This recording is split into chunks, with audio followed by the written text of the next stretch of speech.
Hello children, welcome to my class.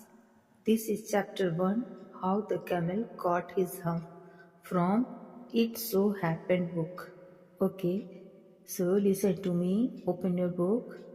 In the beginning, when the world was new and the animals were just beginning to work for man, there was a camel and he lived in the middle of a howling desert because he did not want to work. शुरू में जब संसार बिल्कुल नया था, जानवर आदमी के लिए काम करना शुरू कर रहे थे. देयर वाज ए कैमल, तब वहाँ पे एक ऊँट था. And he lived in the middle of a howling desert, और वो हॉलिंग डेजर्ट के बीच में रहता था. Because he did not want to work, क्योंकि वह कोई काम नहीं करना चाहता था. He ate sticks and thorns and prickles, and when anybody spoke to him, he said hump, just hump and no more. और जब वो कांटे लकड़ियाँ और ये सब खाया करता था, और जब उससे कोई कुछ काम करने के लिए कहता था तो वह सिर्फ हम करता था और कुछ नहीं. Presently the horse came to him on Monday morning. एक दिन सोमवार की सुबह में एक घोड़ा उसके पास आया. With a saddle on his back and said, camel, O camel, come out and trot like the rest of us. said the camel, and the horse went away and told the man. Presently the dog came to him with a stick in his mouth and said, सोमवार की सुबह घोड़ा उसके पास आया और उसे दूसरों के साथ टहलने के लिए कहा. तो ऊँट ने हुफ कहकर जवाब दिया. थोड़ी देर के बाद फिर उसके पास एक कुत्ता आया और उसे बाकी लोगों के साथ चीजें लाने के लिए कहने लगा. उसने फिर कहा मतलब फिर से एक बार सुनिए. कहानी जो है हमें उस समय की बात बताती है जब दुनिया अभी अभी शुरू हुई थी और जानवर जो है इंसानों के लिए काम करते थे. तो एक ऊँट था जो रेगिस्तान के बिल्कुल बीच में रहता था और उसे कोई काम करना पसंद नहीं था. वो कोई काम नहीं करना चाहता था. जब भी उसे कोई काम करने के लिए कहता तो हमेशा हुफ कहता था. तो सोमवार की सुबह जब घोड़ा उसके पास आया और उसे दूसरों के साथ टहलने के लिए कहा तो ऊँट ने हुफ कहकर जवाब दिया. और थोड़ी देर बाद कुत्ता उसके पास आया. उसे बाकी लोगों के साथ चीजें लाने के लिए कहने लगा. उसने कहा HUF. The ox came to him with the yoke on his neck and said, "O camel, come and plug like the rest of us." Humph, said the camel, and the ox went away and told the man. At the end of the day, the man called the horse and the dog and the ox together and said, 303, I am very sorry for you. इसी तरह जब बैल उसके पास आया, उससे बाकी लोगों की तरह हल चलाने के लिए कहा तो उसने हूँफ के साथ उत्तर दिया. और उन तीनों ने यह बात जाकर आदमी को बताई. जब दिन ढलने वाला था तो आदमी ने घोड़े, कुत्ते और बैल को एक साथ बुलाया और उनसे कहा कि उन्हें दोगुना काम करना होगा, क्योंकि हूफ वाली बात काम नहीं करेगी.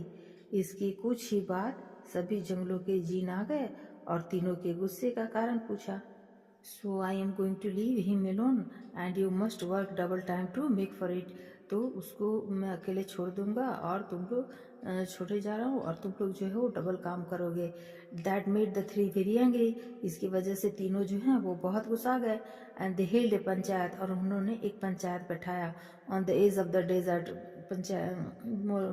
मरुस्थल के किनारे. And the camel came chewing cud and laughed at them. और वो कैमल अपना भोजन चबाता हुआ और हंसता हुआ उन लोगों पर आया. Then he said, and went away again. फिर उसने हुफ कहा और आगे चला गया, दूर चला गया. Presently there came along the jinn who was in charge of all deserts, rolling in a cloud of dust. तभी वहाँ पे जीन आया और जिसे कि पूरे मरुस्थल का, डेजर्ट का चार्ज दिया गया था. और rolling in cloud of dust. जब उसे अपनी अगली शिप ने उसे उनकी दोहरी शिप के बारे में बताया और कहा कि इसके पीछे का कारण एक आलसी ऊँट था जो हुफ कहना बंद नहीं करता था. जिन ने मामले को अपने हाथ में लिया और ऊँट को देखने गया. Jinn of all deserts, said the horse, is it right for anyone to be idle? Certainly, Lord, said the jinn. तो डेजर्ट ने जीन ऑफ ऑलरेज, पूरे डेजर्ट का जो जीन था उसने घोड़े से कहा कि is it right for anyone to be idle, क्या यह सही है किसी के लिए भी ऐसा आदर्श बनना? Certainly not said the gene, बिल्कुल भी नहीं, जीन ने कहा। वेल सेड द हॉर्स, अच्छा, घोड़े ने कहा। There is a thing in the middle of your desert, यहाँ पे मरुस्थल के बीच में कुछ चीज़ है, with a long neck and long necks and he hasn't done stock of work since Monday morning he won't trot, और वो लंबा गर्दन वाला और लंबे लंबे पैरों वाला, और वो कुछ भी काम नहीं करना चाहता है और मंडे से उसने कुछ भी नहीं किया है। When said the gene whistling that's my camel, what does he say about it, तो वो जीन जो है कैमल से कहता है कि क्या बात है। ही सेज उसने फिर कहा हूँ, एंड ही ओंट प्लॉग, और वो फिर भी नहीं जोतने लगा खेत को। सेड द ऑक्स, ऑक्स ने कहा। Very good said the djinn, I will hump if you will kindly wait a minute, ठीक है कोई बात नहीं, जीन ने कहा, मैं हूफ करूँगा अगर तुम लोग काइंडली एक मिनट इंतजार करो। The Zine rolled himself up in his dust cloak and took a walk across the desert and found the camel looking at his own reflection in a pool of water. My friend, said the Zine, what's this I hear of your doing no work? The Zine sat down with his chin in his hand while the camel looked at his own reflection in the pool of water. You have given the 3 extra work ever since Monday morning, all on account of your idleness, said the Jinn, and he went on thinking with his chin in his hand. जिन ने अपने मामले को हाथ में लेकर ऊँट को देखने गया। ऊँट पानी में अपना प्रतिबिंब देख रहा था। जब जिन ने उसे पाया, ऊँट ने जिन को ठीक से जवाब नहीं दिया इस प्रकार, और वो पानी में देखा कि उसकी पीठ फूल रही थी। वह अचानक एक कुबर बन गया। पूछने पर जिन ने उसे बताया कि उसे अपने, तो जब उसने कि तुम्हें 3 दिनों से काम दिया गया है और तुम कुछ नहीं कर रहे हो, हुफ कहा कैमिल ने। I shouldn't say that again if I were you, say the djinn, you might say it once too often, I want you to work, the camel say again, but no sooner had he said if than he saw his bag that he was so proud of puffing up into a great big hump. Do you see that? Said the Jinn. That's your very own hump that you have brought upon your very own self by not working. Today is Thursday and you have done no work since Monday.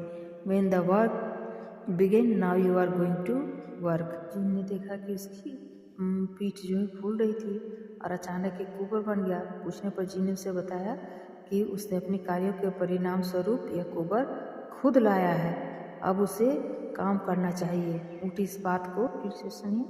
जिन ने जब ऊँट को डांटा कि जो शीशे में अपना प्रतिबिंब देख रहा था, उसने काम करने में उसकी अरुचि का कारण पूछा कि सोमवार से ऊँट से 3 काम करने की अपेक्षा की गई थी। जिन ने उसके जवाब का इंतजार किया, जिसने बदले में फिर हंफ कहा। जिन ने उसे चेतावनी देते हुए कहा कि वह बार बार हंफ नहीं कहेगा, वह बस उसे काम करते देखना चाहता था। उसके अरियल रवैये ने जिन को भी परेशान कर दिया। जब ऊँट पानी में अपना प्रतिबिंब देख रहा था तो अचानक उसकी पीठ पर गांठ उभर आई। जिन ने उसे समझाया कि जब से उसे सोमवार से काम करने के लिए कहा गया है, तब से ऊँट इनकार की मुद्रा में, इसीलिए उसे अपने किए की सजा मिली।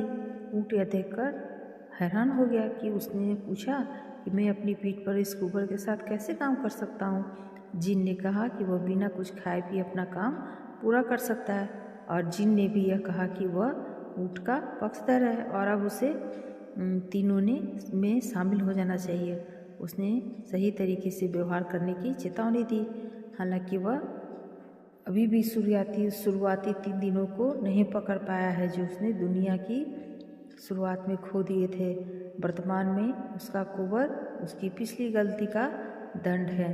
तो मतलब इस कहानी का सारांश क्या है कि दुनिया की जब संरचना हो रही थी और जानवर ने इंसानों के लिए काम करना शुरू कर दिया था, तब घोड़ा, कुत्ता, बैल बोझ ढोते थे और मनुष्य की सेवा करते थे। सिर्फ एक जानवर ऐसा था, ऊँट, जो काम से जी चराता था। वो मरुस्थल में रहता था, कटीले उपचार पत्ते खाता था और जब किसी ने कुछ उससे बोला तो हफ करता था। तो एक सोमवार को जब सुबह सुबह घोड़ा ऊँट के पास गया, इस रेगिस्तानी जानवर को उसने बोला कि तुम भी हमारी तरह काम करो। कुत्ते और बैल ने भी ये बात कही और उन्हें कोई सफलता नहीं मिली। फ्रेंड ने ऊँट के खिलाफ इंसानियत से शिकायत की। मनुष्य नाराज हो गया और उन्हें काम करने की तलाश में दोहरा काम करने को कहा। इससे वे पशु खुश नहीं हुए और उन लोगों ने एक पंचायत समिति को बुलाया। ऊँट पर हंसने लगा और चला गया। फिर जब रेगिस्तान का मालिक डीजिन वहाँ आ गया, उन्होंने सबकी याचिका पर सहमति जताई और उनकी बात से सहमति जताई और उसने ऐसे ही किसी जानवर को दंड देने की ठान ली और उन्होंने एक फैसले में अपना प्रतिबिंब देखा। और ऊँट ने अन्य जानवरों को सोमवार सुबह से अतिरिक्त मेहनत करने को कहा। डीजिन ने जब उसे वाह किया तो उस छूट ने आवाज़ दी, हाँ, वह काम करने की इच्छा नहीं है। जिन ने ऊँट को श्राप दे दिया। जल्दी ही ऊँट की पीठ पर बड़ा सा कुबर उठाया। जिन ऊँट ने कहा कि मैं अपना कुबर लेके कैसे काम कर सकता हूँ। जिन बोला कि कुबरी सारा दिन भूखे रह के काम कर सकते हो।